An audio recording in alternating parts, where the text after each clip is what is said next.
আসসালামু আলাইকুম। কেমন আছেন সবাই? আম আসলে খুবই একটা আ গুরুত্বপূর্ণ প্রশ্ন ছিল ছোটবেলায় যে, কুকুরে কামড়ালে কি পেটে বাচ্চা হয়? কুকুরের বাচ্চা হয়? দাদা-দাদিরা বলে আসছে যে, কুকুরে কামড়ালে নাকি পেটে বাচ্চা হয়, এজন্য কুকুরের কাছে যাওয়া যাবে না। জিনিসটা আ অনেকটা এমন যে, ফলের বীজ যদি খেয়ে ফেলি, পেটে ফলের গাছ হইতে পারে। ব্যাপারটা আসলেই আ এরকম একটা খুব মজাদার একটা হিস্ট্রি ছিল তখন, একটা মজাদার একটা আ গল্প ছিল তখন আরকি। যাই হোক, আজকে এই বিষয় নিয়ে একটু আলোচনা করব। আম কুকুরে আ কামড়ালে আসলে কি হয়? এই জিনিসটা সবারই একটা প্রশ্ন থাকে। তো আমি একটু এই বিষয়ে বলি। কুকুরে কামড়ালে না শুধু কুকুর ছাড়াও বিড়াল, এরপর হচ্ছে আপনার বাদুড়, এরপর হচ্ছে আ আপনার যে কিছু বন্য প্রাণী থাকে যেমন বেজি, চামচিকা, ইঁদুর এইগুলো যদি কামড়ায়, এগুলো যদি রেবিস এ ইনফেক্টেড থাকে তাহলে আপনার বডিতে রেবিস ছড়াইতে পারে। আর মানে এগুলা হচ্ছে রেবিড অ্যানিমেল। যাই হোক, হ্যাঁ, এই কুকুর বলেন, বিড়াল বলেন, এই কোন কুকুর বা বিড়ালগুলা রেবিস ছড়াবে? এগুলো হচ্ছে যে আমরা যেগুলা মানে রাস্তায় বা মাঠে যেগুলা এই কুকুর থাকে বাজারে, যেগুলা আসলে কারোর পোষা পালিত না, যেগুলা ভ্যাকসিনেটেড করা হয় নাই, মানে রেবিস এর এগেইনস্ট যদি ভ্যাকসিন দেওয়া হয় নাই, এরা আসলে রেবিস এ ইফেক্টেড হয় এবং ওখান থেকে আমাদেরকে কামড় দিলে আমরা সংক্রামিত হই। এবার আসি কেন আমি রেবিস নিয়ে এত কথা বলছি? রেবিস এর সবচেয়ে ভয়ংকর একটা বিষয় হইলো, যদি রেবিস কোনো রেবিড অ্যানিমাল আপনাকে কামড় দেয়, আপনার বডিতে রেবিস ঢুকে যায়। ঢোকার পরে যদি কখনো রেবিসের লক্ষণটা প্রকাশ পায়, সেই ক্ষেত্রে যদি লক্ষণগুলো একবার প্রকাশ পেয়ে যায়, ওই আ ইফেক্টেড পারসন টাকে আর বাঁচানো পসিবল হয় না। সেজন্য রেবিসকে আমরা আসলে প্রাণঘাতী বলে থাকি। যে রেবিসটা আমি একটু সচেতন হইলেই, একটু ট্রিটমেন্ট করলেই যে প্রাণটা বাঁচানো যাইত, সেটা একবার সংক্রমণের লক্ষণগুলা যখন প্রকাশ পেয়ে যায়, তখন তাকে আর বাঁচানো যায় না। যাই হোক, এখন কথা হইলো যে রেবিসে আমরা কখন চিকিৎসা দিব, কি চিকিৎসা দিব, আর কি সময়ে কি চিকিৎসার প্রয়োজন হইতে পারে? এই জিনিস নিয়ে একটু আলোচনা করি। ফার্স্ট অফ অল আমি একে ৩ টে ক্যাটেগরিতে ভাগ করছি। ১ম ক্যাটেগরি হইল ফার্স্ট ক্যাটেগরি, যেই ক্যাটেগরিতে জাস্ট একটা কুকুর বা হচ্ছে বিড়াল আপনার হাতের উপর দিয়ে, পায়ের উপর দিয়ে হেঁটে গেল, জাস্ট বডিতে লেগে গেল। কোন কিছুই হইল না। জাস্ট লেগে গেছে বডির সাথে। এটা হচ্ছে ক্যাটেগরি 1।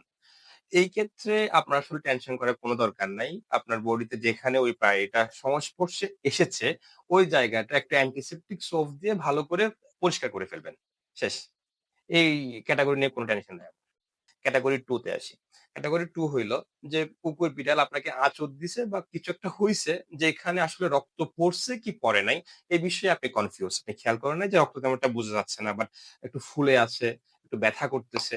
তো এরকম হইলে অবশ্যই আপনি রেবিসের টিকাটা দিয়ে ফেলবেন। এবার আসি রেবিসের টিকাটা কি? রেবিসের টিকাটা হচ্ছে কি, আপনি ৪ টা ডোজে আমরা ইন জেনারেল বাংলাদেশে প্র্যাকটিস করা হয়। ৪ টা ডোজ আমরা দিই। একটা হচ্ছে 0 ডেইজ, যে ১ম যেটা দিল এটা। আর হচ্ছে এরপর ৩ ডেইজ, দেন হচ্ছে আপনার ৭ ডেইজ অ্যান্ড ১৪ ডেইজ। মানে ০, ৩, ৭ এবং ১৪ দিন। এই ১৪। এই ৩ টা দিন মানে আমার কুকুর বা বিড়াল যেদিন কামড়াইছে ওই দিনের দিন, এবং ওই দিনের ৩ দিন পরে, ওই দিনের ৭ দিন পরে এবং ১৪ দিন পরে। আমরা ৪ টা ডোজ দিয়ে থাকি। ঠিক আছে? তো এই ভ্যাকসিনটা দিতে হতে পারে। অবশ্যই দিয়ে দিবেন। কারণটা কি, যে ভ্যাকসিনটা দিয়ে দিলে আপনি টেনশন মুক্ত, আপনি সেফ। মানে আপনার রেবিস হওয়ার পসিবিলিটি আর নাই। এটা গেল। এটা হচ্ছে ক্যাটেগরি 2 র কথা বললাম। এই ক্ষেত্রে আরেকটা ওষুধ আছে, ইমিউনোগ্লোবুলিন বলি। এটা আসলে এখানে দেওয়া লাগে না। এবার আসি ক্যাটেগরি 3। ক্যাটেগরি 3 খুবই রিস্ক। ক্যাটেগরি 3 হচ্ছে সে ভালোই কামড় দিল। এখান থেকে রক্ত বের হওয়া শুরু করলো, রক্তক্ষরণ শুরু করলো। ভালো একটা ওন্ড, ব্লাডটা ইজিলি বোঝা যাচ্ছে, ব্লাড ঝরতেছে। তাহলে এটা ক্যাটেগরি 3 এর মধ্যে পড়ে। সেই ক্ষেত্রে আপনি ওই ৪ টা যে ভ্যাকসিন যে ছিল, ভ্যাকসিনের ডোজ, ওই ভ্যাকসিনটাও ফিল আপ করবেন, দেন ইমিউনোগ্লোবুলিনও দিবেন। তো সেই ক্ষেত্রে সবচেয়ে বেস্ট অ্যাডভাইস হলো অবশ্যই আপনি একজন এমবিবিএস ডাক্তারের শরণাপন্ন হবেন। আর এই ক্ষেত্রে গেল আপনার যে ক্যাটেগরি 3 র কথা বললাম। যাই হোক, এখন ভ্যাকসিনটা মানে ওই যে প্রাণীটা কামড়ানোর কতক্ষণের মধ্যে আপনি ভ্যাকসিন দিবেন? এটা খুবই আলোচিত একটা প্রশ্ন। এটার উত্তর হইল যে 24 আওয়ার্স। উইথিন 24 আওয়ার্স এর মধ্যে দিতে পারলে খুবই ইফেক্টিভ। যদি না পারেন obviously 72 আওয়ার্স এর মধ্যে আপনি ১ম ভ্যাকসিনের ডোজটা দেওয়ার চেষ্টা করবেন। গেল। এরপরে আমরা আসলে আ টিটি ভ্যাকসিন দিই। সাথে according to size, pattern and হচ্ছে যে ওন্ড এর ধরন অনুসারে কতটুকু এটা মানে আঘাত হয়েছে ওই হিসাব করে আমরা টিটি ভ্যাকসিনটাও সঙ্গে দিই। এরপর আমরা অ্যাজ ইউজুয়াল একটা পেইন কিলার, অ্যান্টিবায়োটিক এড করে দিই। এটা সম্পূর্ণ একজন ডাক্তারের উপর, একজন চিকিৎসকের উপর ডিপেন্ড করে আরকি। যাই হোক, এবার আরো কিছু কোয়েশ্চেন আছে যে আমি একবার ভ্যাকসিন দিয়ে দিলে লাইফটা আমি সেভ কিনা? আমি একবার ভ্যাকসিন দিলাম এবার কুকুর আমারে অনেকবার কামড়াইলো, তাহলে আমি কি ভ্যাকসিন দিব? এটাও একটা খুবই গুরুত্বপূর্ণ প্রশ্ন। প্রায় সময় আমরা পাই। তো প্রশ্নটার আনসার হলো যে, যদি আপনি ভ্যাকসিন দিয়ে দেন, ৩ মাসের মধ্যে যদি আপনাকে আ এই ধরনের সমস্যার মধ্যে পড়েন, তাহলে আপনার নেক্সট টাইম কোন ভ্যাকসিন দেওয়ার দরকার পড়ে না। কিন্তু যদি আপনার ৩ মাসের পরে এই ধরনের প্রবলেমে পড়েন, সেই ক্ষেত্রে ক্যাটেগরি 1 এবং ক্যাটেগরি 2 এর ক্ষেত্রে আপনি অবশ্যই ০ দিন এবং ৩ দিন এই যে ২ টা ডোজ আছে এই ডোজের আপনি অবশ্যই ভ্যাকসিন দিয়ে দিবেন। মানে ২ টা ভ্যাকসিন দিলে হয়ে যাবে আপনার। ০ দিনের দিন মানে যেদিন কামড়াইছে ওইদিন এবং এর ৩ দিনের দিন। ঠিক আছে? আর এক্ষেত্রে ইমিউনোগ্লোবিনটা দেওয়ার দরকার পড়ে না। মেইনলি হচ্ছে আপনার ক্যাটেগরি 2 এর ক্ষেত্রে আরকি। ক্যাটেগরি 1 তো আপনি একটু পরিষ্কার করে দিলে সেফ। এবার আসি ক্যাটেগরি 3 এর ক্ষেত্রে। ৩ মাস শেষ হইল, ক্যাটেগরি 3 এর মতো আবার আপনি আক্রান্ত হইলেন। এমন আক্রান্ত হইলেন যে ওইখান থেকে ব্লাড ঝরতেছে। আপনি দেখতে পারতেছেন বড় একটা ওন্ড, খুব বেশি মানে অবস্থা খারাপ। আহ সেই ক্ষেত্রে আপনার যেটা করতে হবে, আপনার আবার ওই যে ৪ টা ভ্যাকসিন যেটা আছে ৪ টা ভ্যাকসিন দেওয়া মানে ৪ টা ডোজের ভ্যাকসিন দিতে হইতে হবে। ৪ টা ডোজের ভ্যাকসিনটা দিতে হবে।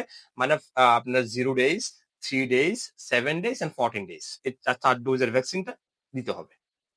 সাথে ইমিউনোগ্লোবিনও দিতে হবে। আশা করছি আমি আপনাদেরকে এই জিনিসটা খুবই সংক্ষেপে বোঝানোর চেষ্টা করছি। তো এই যে এই রিলেটেড আলোচনাগুলো আসলে একটু আ কম হয়। প্রায় সময় আসলে গ্রামের কিছু ভাই-বন্ধু বা আমার শুভাকাঙ্ক্ষীরা প্রায় সময় কোয়েশ্চেন করে থাকেন। ইন্ডিভিজুয়াল আনসার দেওয়ার আসলে সময় হয় না। তো আজকে ভিডিওটা করা আপনারা একটু যত সম্ভব যে আ সবাইকে জানানোর জন্য জিনিসটা শেয়ার দিবেন এবং এই জিনিসটা সবাই জানতে পারে। মনে রাখবেন কখনোই, কখনোই এবং কখনোই এই কুকুরে কামড়ালে, কুকুরের আঁচড় খাইলে বা বিড়ালের আঁচড় খাইলে দয়া করে অবহেলা করবেন না। যে জিনিসটা একটা ভ্যাকসিন দিয়ে আমি সলভ করতে পারতাম আপনার সুন্দর জীবনটা, যে একটা ভ্যাকসিন দিলেই আমার সলভ হয়ে যাইত। এই জীবনটা শুধুই একটু আপনার অবহেলার কারণে, শুধুই আপনার একটু নেগলিজেন্স এর কারণে আপনার জীবনটা চিরতরে নষ্ট হয়ে যাচ্ছে, চিরতরে শেষ হয়ে যাচ্ছে। একটা জীবনের সাথে তো আসলে শুধু একটা জীবন না, পুরো একটা পরিবার জড়িত। পুরো পরিবারটা নষ্ট হয়ে যাচ্ছে। তো দয়া করে সচেতন থাকবেন, ভালো থাকবেন। আজকের মতো এখানেই শেষ করলাম।